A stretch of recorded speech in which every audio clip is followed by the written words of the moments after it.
How can C minor be in the key of G? A lot of people were confused about this. Here are the questions I received. Explain how C minor is in the key of G major, edit, or D augmented. What the hell is that?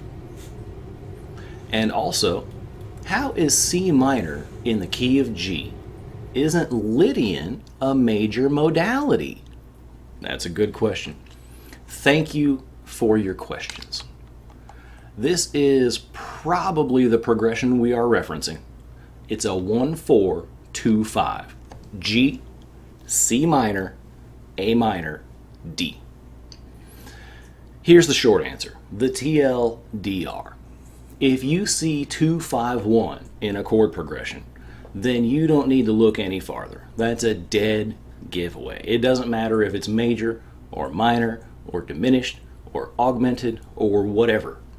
If you have the 2, the 5, and the 1, then you know the key. Just like if you saw the 4 major and the 5 major in a chord progression, you would know for sure it can only be one key. Now I know you've all been drinking the jazz Kool-Aid, and you are saying to yourself, C major is in the key of G, not C minor.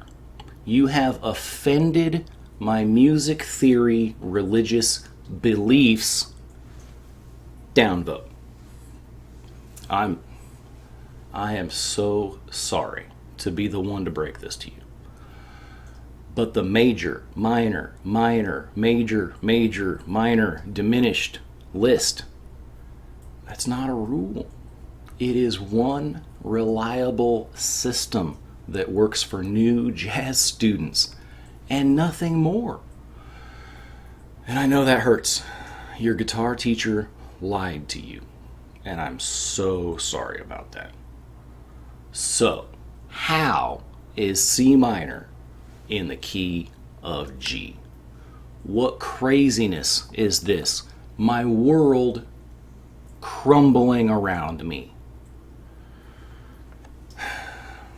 C minor can be in the key of G because we have backwards engineered it to resolve to G. As long as the 2, the 5, and the 1 are present, we know this is in the key of G. We started in G and moved to C minor. Those two chords share the note G. All you need for a good chord change, one shared note. Then we transition from C minor to A minor. The shared note is C. All you need for a good chord change, one shared note. We go from A minor to D. The note they share is A. All you need for a good chord change, one shared note. We wrap around to G and it resolves perfectly. The 2-5-1 root note is always a dead giveaway to the key of a song. It steps counterclockwise around the circle of fifths. That's called descending in fifths. But don't get it twisted. That doesn't mean you can just throw C minor and these other 3 chords into a blender and play whatever comes out. That's not how it works. If you rearrange these chords, it might sound like trash. This progression is designed to use C minor and not C major within the key of G. Now, some of our super educated neighbors are going to say that's in the key of E minor, checkmate. To which I say, then why does it resolve to G? It's not in E minor if it resolves to G, moonbeam. Now, here's the messed up part. There really is a cheat code for jazz, and your guitar teacher probably didn't teach it to you. It goes like this: 4, 7, 3, 6, 2, 5, 1. Write that down.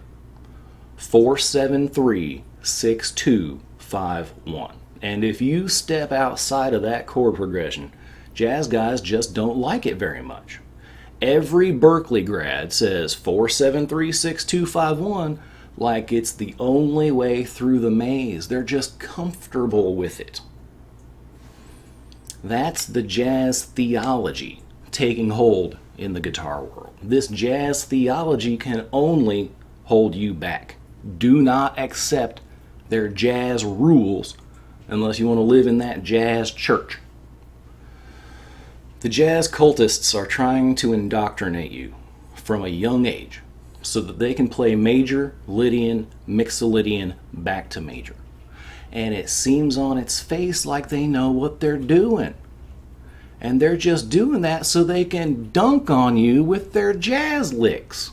And as long as they know you're going to the major 4, they can be sure it seems like they know what they're talking about, when really they've trained us to be predictable students.